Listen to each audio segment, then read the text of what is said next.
Assalamu alaikum wa rahmatullahi ta'ala wa barakatuhu badi muslimol fem fendi nabe ni directo juwe kambe be konton na kabrin Gambia fo Senegal fo tabula fo Mali fo tabula fo Burkina fo dawadan di ning kamela be je na kontrobe badi muslimol mume be otumna mbafala len fana bienvenue anglais welcome italiano bienvenuti momo ni leftani en directo ni lefte fan intégrer la je pour comment kambe bu lebe men fala molie ici quelqu'un les demande qui a fait si la demande acceptée mais ngadi isafo molien kato ngani en directeur wuli mun kamma nganyon son hakilo la kadna ko siya mambe kerim bi ko meni ala be mol jakalirin ko meni ala be mol kono to filirin ko men ngalon abi dunia nyin kono bi hada madinya akoleata ko kunni abi kandiri satel be kandirin kordal be kandirin jamanol be kandirin donc on ya jube fo nga kuma nyonye nganyon hakilo sigi nganyon dunto kol jube mengalon sinim fanan asin nafa kende donc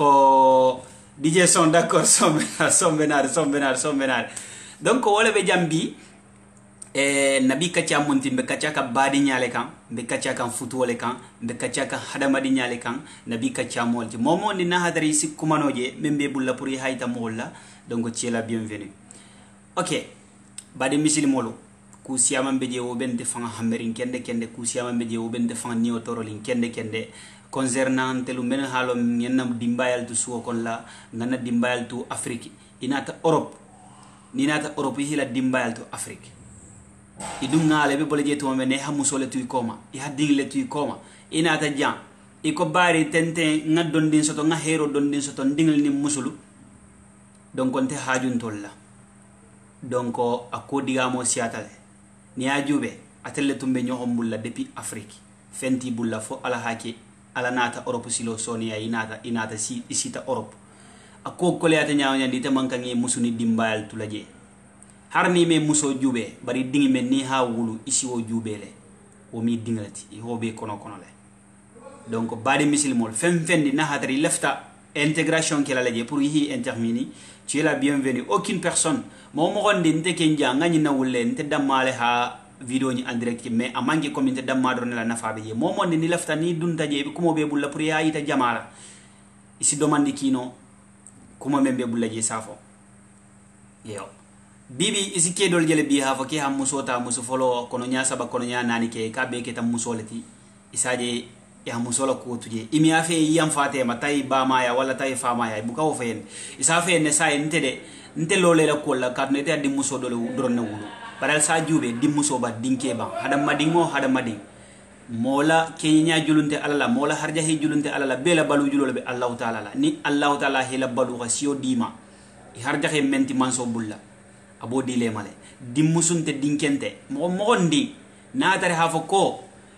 ikengala hafo mo hada madingeleti isondo mebe seniare courage be la hafo komisi kunole harna kete kita dimmusolti ni hajube dimmusol be etasol lo kambi dimmusol be otol sankanne xam baba la dunga kono he baba samba hijoto dinkel ba nyoko neke kan hada madingo hada madini be balwo kon le kane jigote ge alala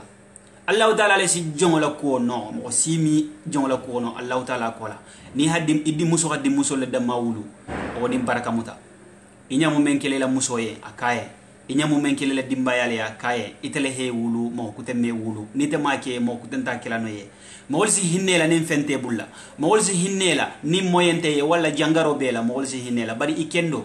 ibebe dame nyinin kay be je ila dimbayal be koma imusul be koma ita hafa ko bari ko hadim musul le dama wulu donc on tela hajun tala badi misil molo isofo jonye na hatare hafu kaso kumo mutale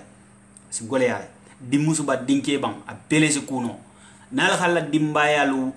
ta itela dimbal mil dimbal ti mo kutentena la kila noye ite fanne ba kele fanyi forcé e nyamulole lodu lale mo monde ni mu luti golti luti ya baro ke kana fu khafu ko bari nte mu luti golti danko dro mu luti golti no ni mu luti golti be luti ya baro le kila korda buka jono ni man dokuke luo buka jono ni man dokuke hada madinya buka tano ni man dokuke enya mo doko men kila ni nya musilo men mutala wo silo muta ni ma muta be fam filindi kanne iman taduna kuto ko men ngalo na fale bala badi misil mol nsi men falia futo ala wulita ku siyama ne kamma futo mu nyo suturolti futo mu hinnoleti futo mu badi nyaleti futo mu kankili nyati golti ni man mo mondi manyin sotono futo kon la manjare futo ila futo na fantala ni te ko imam mo sutura ite ko imam hinna ite ko imam ki kankilin tigoti amanjare futu la wulita nyine kama badi muslimol salin si même falia nawolo na en directeur ni ngaki jam mo siama nga jubele kumata education ne kan dinding la kuluwo silo kan afrika kana ko be la khaserne bake ni dunta gambia ni dunta senegal ni dunta minto kili isaje hada madil beje meni ale ila kuluwo silo abe lamfuri bake sai donc ni nga jube ala nyam ko mala non kam ni haje nyam futuo ani hada madil la kuluwo abebe sila kilin dafe kadna ite dingi ehe musu futu dingil soteye dimmuso abe dunna erme ngadia be bola erme ngadia sini asitare sigi hafa ko baba kono le benna e sitare sina mote sa bute ite dun keba be lo kon le nya bala dinil betinya kan e famma wonte na la foteti o mite keba la foteti kad ni mu luti golti e nyam ila luti ya mutale bul fulolla nti men fale bade muslimolo ala nga kuma nyogonye ala nga nyogom bula sila kendo ka ala nga nyogom hakilo le sigi dobe je abala sate kono la dobe je abala lo kon la be filirne dobe ja bala sate ko na be filirne kanata ko luti go mo xafa ko ke bala mo bara be filirne mo ne ni be filiri mo wole le si bo filo kon la khila dun sila kendo kan hada madi mo ndi man dafa alama mo si malaika da imia fono kesi kenyi nya beti imia fono xafa ke harja hela xia beti imia fono xafa ke tele be siyo sutola tiya dunya beti imia fono xafa fanan kete ite fango beti la xia dunya beti o mi keno mo ndi be temo leto donc ite tamu monti e hela kata hakili malla eni hakacha ala nyogon son hakilo la dunia yin famoleti badi muslimol ni ajube bi français sa même mako le monde en l'enfer wala be kerimbi dunia bi abi kimale kono la ko kundi o mi maha ni xambe maha o be gandri ni xambe maha o mi gandri be mum mutala bitu nsi même tabi ngambon na ku ko tolu kono la ni hajube bi eta gambia manding kolma hana senegal manding kolma ta mali manding kolma ta bla minto hada madin ni mu kam moy lalti ni be nyin kanyi moy kanne itel mbembal tu nga ku ko tol dol ke pour la dimbal marasilo bintel xam bangole ma ti nyaro nata ti babol xannene khadu ngareta kha itanna kha fo ko ni imu fulalete ite mo fulalete jon safo no hafa ke mo fulalete ite hakilo ba mani de sata be wulilal to idum mi wulino ni ha jube wo bebe depende na educational Kenya la ba de muslimol ala nga essayer ala nga ko dolbe ala ngi analyser jande be dunna kono la c'est important bibi bintel hambo mento bi isi tibabo je biasi bo sen italien ay ta Senegal asi ta kasi kire fanul kara hidunga kanna asi fensia mankara hadunga kanna o be mumunti parce qu'on tel tungam bole woto bi ni ta ko buya dum bi na be tambila sate kon la isi be ka me hava ko ko bare ko say ko mankuni wala ni kire fano kara hadunge kanna isi be ka me ko mankuni adu wo ku kotol men ni ngebula wala le sinna bo ko do kono la bibi bindel ko ku kotol bula ko mena dunna tibabol la système le kon la kufro le be kala nam mi tibabol ta soto nta na ko to ma menu ni ngabula mfota wol bela bade misilmol ala nga essayer ala nga jube ala nga na ku kotol ala nga tambi siloka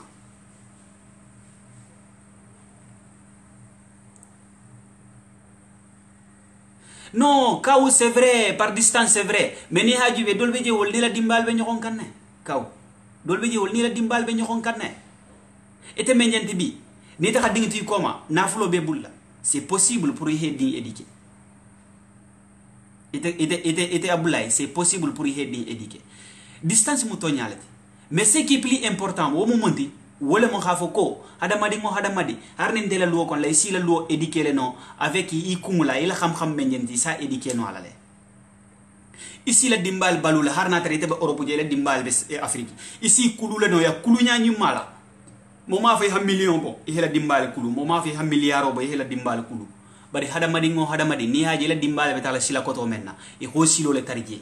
ni mo silo tarije wol fana be ta silo la damu tala mengalo anita la sila koto man kilinya ete nani baba he kulu menna ete dohol he kulu e koto le he kulu menna e ni te mela dimbal kulu wala ete be fanna fala nyame la dimbal de fanna fala wonyal dunia balo kolla hadamadi nyaabe tenne e kana jube ha ko ngadin wulule afo ko mbaji la nyaala mo ma fay habbu sota he din kulu mo ma fay ha gido ta he din kulu mo ma fay ha muro ta he din kulu bar mo si din kulu hakkilo le la din hajo be memma adiyama mo ma fi he din tinya na fulola bar ding la hajo be memma diama ni ha kulu sina nafa fa nafa ete menyendi mo siyama beje bi inari Europe e ku siyama nyebi isaje Europe jam jannen dinding be sanyi tanni sago sotola abulo le star mutare mogol bullay ba samara dulato c'est vrai moyen tentelier mais quelle que soit la situation kudo beje harni moyen teye ila xam anila hakilo Kenya isa sambal no satra bi mambata ala nga essayer hare binna dimbaya la kuluo alina dimbaya la sorgo Kenya alan kano bula mo sibulla benya mo mutale bulolla mo si kano bula benya ma mutale bulolla ni ha abula sini ite sina nimisa ni ha jube bi mo si amana dimbaya lante gaso sigiri ka fo menga di bole kela suban e be dunna stilimban e be bola kaso na ni he idimba edinke mansati abe folo le kadina lempola abe ne lole folo dala ha fo ko baba lemposa ka netel ha ke mansati donc dunia e mbonyal mo sima fo khadinke esclave di mo sima fo khadinke esclave di mais c'est que le problème bibi exemple kilimbe keri ni dunta sututa bi wala dunta janna isi dolje bi subaho may si wuli inyaku balo isi monomi ngonyale isafo ke beta la école la ol si karam fe si faxa imi fello ol si karam fe si faxa dol be je bi ol si taxle la niveau ici le fo bagma et le niveau fe la diplôme be bulla mais ni xela lo xa fo ke akudo to kati fanye miato kati no parce que hawjari le 40 anti ko karam bali amudi hawjari le 40 ni te ding dunte kum bun kon la te bo bayla ete bo lipala ani boro xa bo abeta la dulalto abeta koltinya la be sunyaro le kelal benala dinding ite baba be bun kon la ite dun ding mu ni xaje te xa bay na ta do kon la dol ba ke la nyaadi ngol ba faalale ite me ngawudo ite xa bay na dun ta wande do kon la wol ba ke la nyaadi wol ba faalale ala nga sabari ala nga ding le mutala ngi kulu nya nyumala ngambo mento nimmandu ngato nimisole be siala ni haje bi kono tabe siare ni haje bi kamarnen be kono la musol la sumuto ni la taxari abe mo monti ngambon na ku ko tol men kono la ok y a pas de problème ni non voilà je te comprends donc ni la connexion est stable donc ici fengo domani ki ma c'est pas grave ni ajouter quoi wonde problème mo wondi na hatari lafta kumala le ici kumanole ñinna wulita mun kama xanyogon son hakilo nte mengaje nte ba foka nte doronte parce que nte mandafa mo iketa nyaawo nyandi miya be sotono isi dole soto même mi tati bari miya be sotono dunia fam moleti bari ni haju be bi nte silla tandolo mi si mira nyaawo nyandi si kasile ni haju be kondal afrique harbi wolbe komale ni haju be bintel be godo mi nyinna jambi dolbe saraka 1000 euro dolbe saraka 2000 euro ni haju be obe boka afrique le hafa kondal africaine fana harbi be kimale kono la bari misilmol akumo si atal harana tar misal fe mam miliaro soto bar na dimbayalu la baluo na dimbayala la kuluo na dimbayala la sorgo ala ngomu tambulu fulola ni te make mo kutenta kala no ye dunia infan bonyale nte manke ustastiti mbuluba ni mara malo mam fusi karam bari al hakumo soniya hada madil bulla nyokontile nte bejenti mankurano karam do be jaha qur'ano karam donc dunia be nyamenna ni si kuma no hada madi la fahamo kuma inte kuma la mo yebe kuma kan yi fanne inte kuma la mo yebe kuma kan yi fanne abarajo ni ala ma safe ante hakko safele ninda hakuma fo jam mengalo hafu kuma kuntangalemo mo hamo ni bebe nyin kuma jube kanne nim mengalo hafu kuma men fota kuma kendente isa fo no la hafu hanyin kuma nyin men fo kuma kendente kar ngole fo ngomo ko mandafa nde menyente kuma do bente da satarambi wonyo honte do kutenda abe do fananda satarambi wonyo hontente da donc dunia en bonyale ustasi ante jam momo ni na hadare kela isi kuma nole domandi ki hakuma problem sintala bebe jam wole kama nyombula sila kendoka mo sinta mo bula sila jago kanja donc si men falia futu kuma yada alansi kuma futu wala silola musolu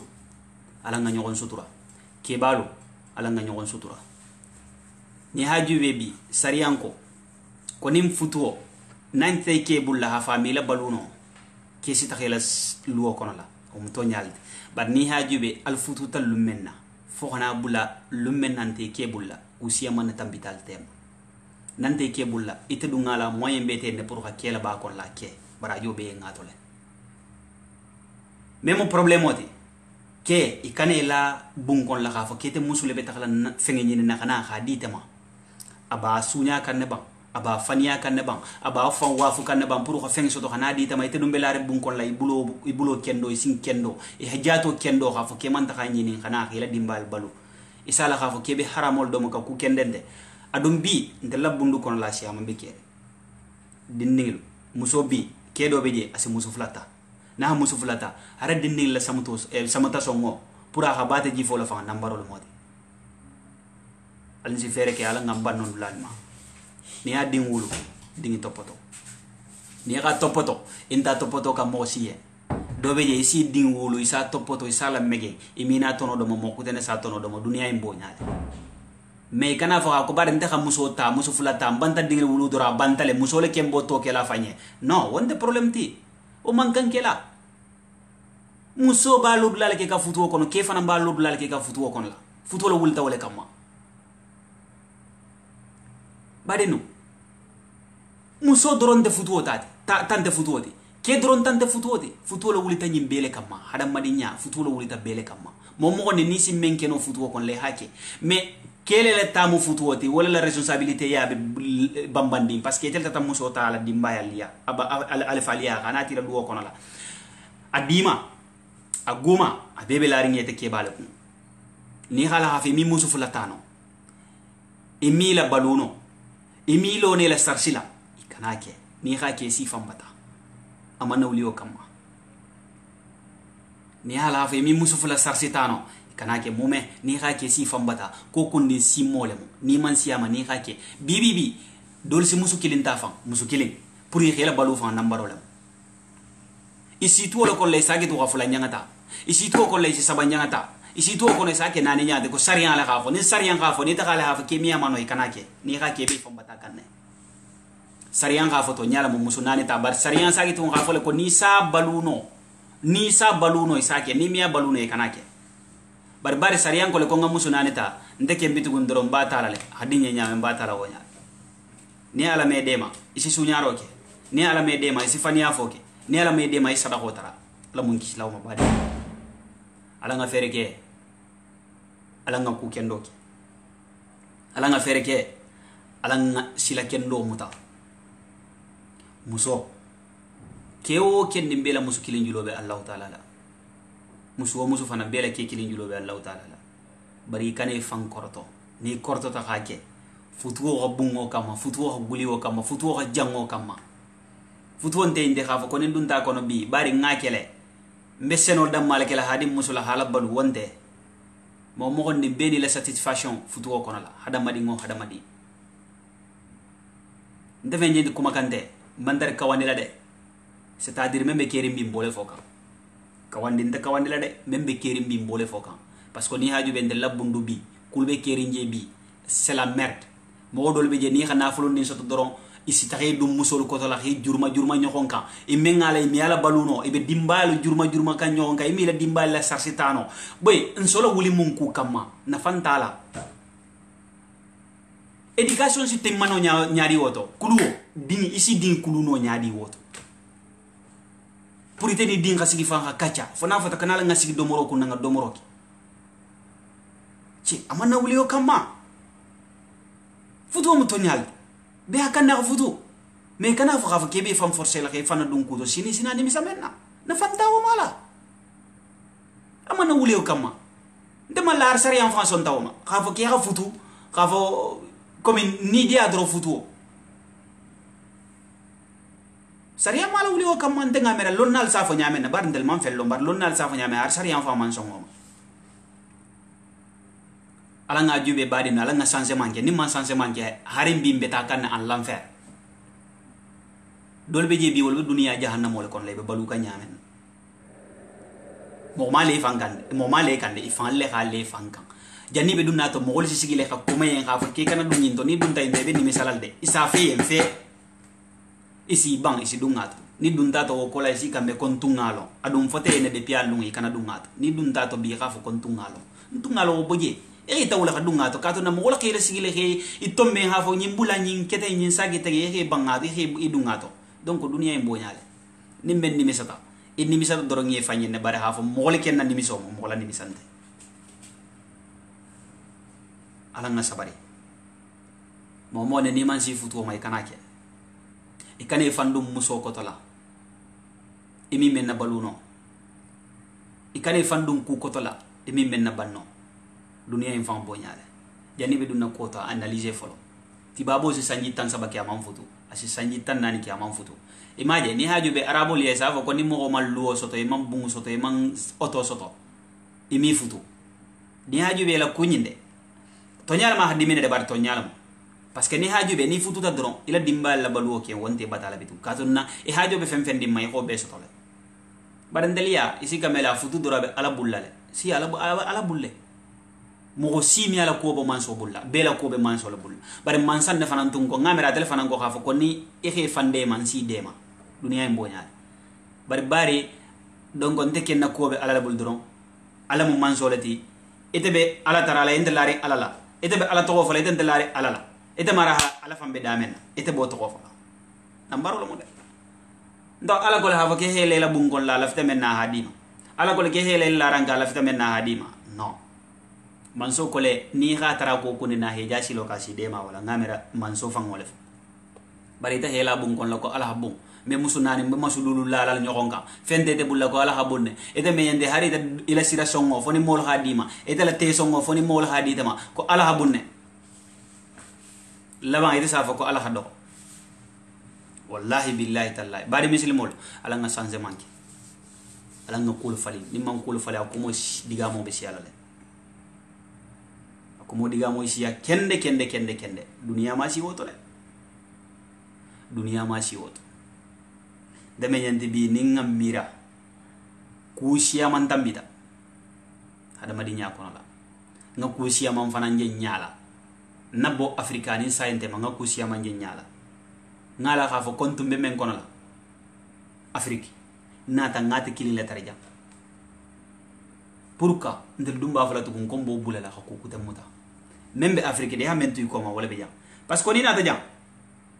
ni ka karu kilin karu fula karu sabaki isi mira afrique mais sa ko afrique diata mu nga ke sofo ya ku dol fan tu ko ma afrique wala te jam mol xal ne balu ka nyame mol xal ne bisigiri nyame mol xal ne jambe nyame fanga dolbe je bi ni nada isitar afriki si fo ko fo ngana europe doro ngana ni nata ifutata karu saba karu nani sa fo ko kon tu ngalon kon kanana ko jar europe to ko tole bal wonte fendi ko kunni wakatole lundole se tarika bari bada bam mi tarika ite jo men fo la khaf kon tu ngalon kanana ni bantana betu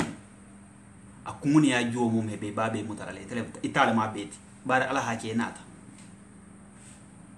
bari ni be dia kono jam ibe ku kono jam idu ngale xamentu afriki idu ngale xamentu koma ikana nyina wala masiba inti be ku kundin kono jay kana nyine bodulala ibe ku kundin kon le xamentu ko me kana nyina ko ni nyina ta ko nyina te fangu dunia balu ma si woto mo ni mo man kan nyina la fangu dunia kon la ni nyina te fangu ila dunia balu woti nyata ni nyina te le dimbaya ko ila dunia balu woti nyata ni nyina te bodula ko ila dunia balu woti nyata alamum be kisilaw mo badi muslimol ni mel lafita kumala kuma be bulla khafa jamaaye isi domandi kimma nsi ajete menga diye isafo jamaaye eyo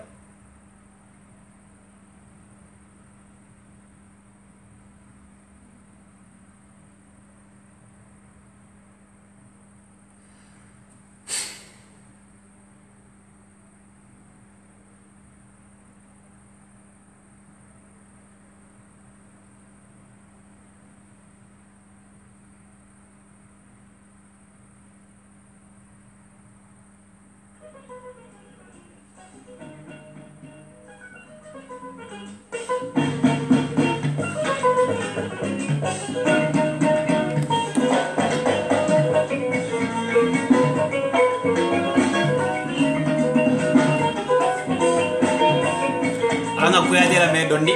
nyato dalan si tambiyati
ok bani misilmolo komi nga tofonyoro ke donni sagita nare sagita mun kambitu wala mo badi nya silo kambe kaccala non defanan kam badi nya silo ngam fali namu ada madi mi kumano hakum kura isi dole fono doron e hammellon ila londo hamendima isole fono mi abe fono badi ni hajube bi badi nya akumosiata bi badi nya ko siya jawta bi badi nya hinno bunyata bi badi nya tinyata badi nyante kerin si mem fono folo badi nya ni sai badi nya itala jawta iman kilinya katonna folo mo sa fole ko badi nya guwarin anin teriya diari le mukilindi bar bi mo sa fole ko bi teriya diari kani badi nya bi teriya guyari ni bi badi nya diari le mukilindi bi mo solof katonna kul falintale kul te kilindi sai itene mo men bota sunyi kili isi murota ha kanatege ini mo men bota kono kili isi murota ha kanatege ini mo men bota fa kili isa dabari amia fannafa af ko mo badi nyaati mangi badi nyaati badi nya mum fo badi nya ko hinno nyokon suturo man so men nga badi nya da man tulunga la surtout tel hada mari lum kanati lum badi nya mu fem balati ala mi badi nya ke beye dol be jewul badi nya santani nin kanabi ko godo bo kha san imi asoto ni alha badi nya di memma al si nyokon sutura ka alha nyokon mutakende badi nya kon la wala nafa bu nyata ni badi nga jahuma ketala ite kana mira khafo komi bara ha jahuma le kentala ko ba jahuma le sara la non non ite kana jahuma sara ite la devoir monti ite ka kanne kha nyuma sarate ye al fulo kana kilinya janga kan si men fol mu ko ni falo he dam fu ha dam fal be kita faloti dunia fam ponya ni mo ha jahuma ketala ite ha jahuma kala al be kita mo jahwalet mais ni mo ha jahuma ketala ite ha nyuma kala ndenga mera woleto al kita al man kilinya hare mbi tele banyato bari ala nga bari nyamuta ala nga sunyiya muta ala mi bari nyake beye ala mi sunyiya ke beye dol bi je ngol fale wol be nafulo lo bokambi pour ha bari nyasoto alma je hada madel be takam marché to khata mol dingil sunya kha ke dingiti ada madel be takad dulal to khata dingil san kha ke dingiti wala fita bari nyalla dol be je bi imo fulalamu ila bari nyante diari dol be je bi mo nani mo lulu mo woro ila bari nya be bendi bari nyante indi khafo ko bi le bari ngam fanja kono la nimmen dia tante niole mbole kila bari nya kono no wonte badi nyati ite wulude xe fantari badi nyamen kono imegende xe fantari badi nyamen kono ite xe fallon xe fantari badi nya kilini ne kono la ite safu nyaadi xafu kite bo julo tege la badi nya julo tege muronte mo sibu la dunia bulo balwo kono la man so menga badi nya da ate fansi lan ta tege surtout tel hadama digil ala ngamira ala ngan sabari ni badi nga jaxuma ke la ngol fa nyuma ya kiaye ni badi nga jaxuma kayla anyuma ma kaye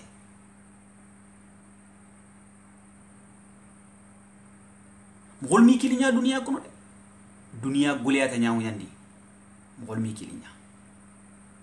dunia diyata nyaawu nyandi hada madil mi kilinya ni badi ngi khani ala dimbayal tuita bulla akabita vayasola atata vayasola dimbayal ti bulla ami godi kima ami nafulu kima ami letter kima ami kili telephone na ami fui fay ndinkete ita fana nga foko bari nyentente dankun din tala dimbal dankun ka na te mete dankun o batiniya ala kebaro le tema bari te kana fo kafo kebara dimbal tula konkola walle kana fo kebara dimbal tula je etel do war mentel dunia balo kono ite ko ke ala be besara kan nganel bari misil molo bi bari nya sinte balo faale bi bari nya si miro jamfa bi bari nya hanja khale kan kawku ya af ko bi ko bari nya la be kerim bi lonnal si bari nya fo nyame oni bari nya be keri nyame bi e xa janyo ko le ko sani banko ala nga sabari ala nga nyoom muta bari nya kono ala nga nyoom muta sunyi akono la esi mo golde kerim bi be barola europe bi be fam fa kam barola e be godo ki kangi bari ngam be takala takatinya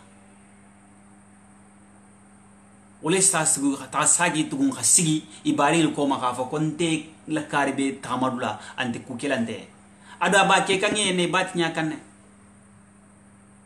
na fantola na khake akhafi khake nyame na konya wala si do ka fulan na yama kon mo golbe nyame na be golon ne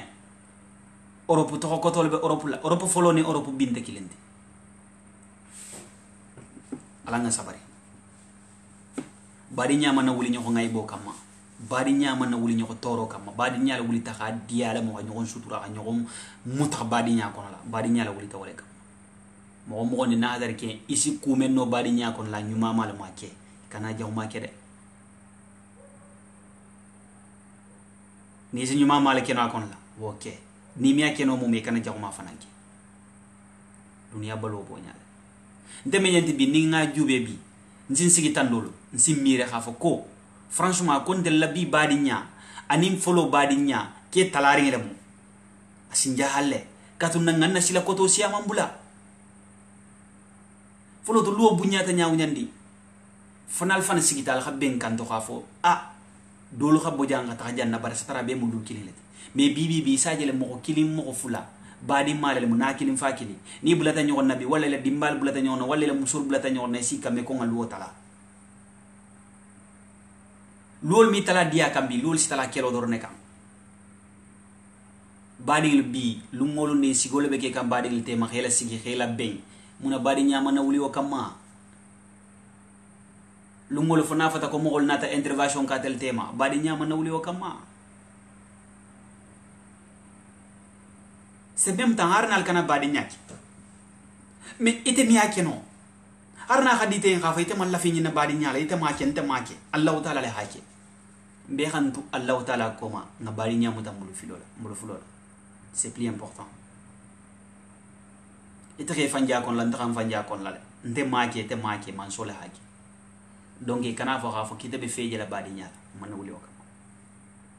pour moi ça me fait mal ala nga nyomu ta badi nyako no ala nga ñoo muda sinjiya kono la bibi isi godo ki teri kema asila hajo ke sans problème mais ni ha godo ke badi ma bi ati samira la avoko ko tunda kay domo dro ko bari badi le mantena fem fola non bibi dun ka ngaya hakolto don fanan be jebi isi godo ki teri kel may ba do male be godo ki la wandi mukul matay ba do male ba le be laringe inta kele o manyi harni badi ma ku kendo kete wala a kule kete la mengala he toro itela devoir mente envers lui ite xoke c'est plus important wala xani ngete fama badi gelo kumo mandi isa fo nyaari ko ni hamo ko je kumala imande le soto ni hadde soto enta kumala donc franchement nabi kacha comme mandare sa harin kende quoi donc on si dangale njambi ni ala nala kila sonda ala halungu tenati samedi nala inshallah ya rabbi ala si continue akam kuma siaman beje men hakan khafo dunia balo ko nga men fale na mo sagi nyokon dano to lam moy mi kuma no hi kanakura sagi nyokon dano to ni ta khado so to khafo do fana beje fa fana si do so to khafo mo le fale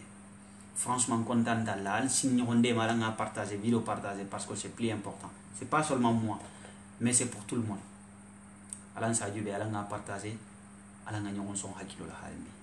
ولما السلام عليكم ورحمة الله تعالى وبركاته وصاوني معي على بركة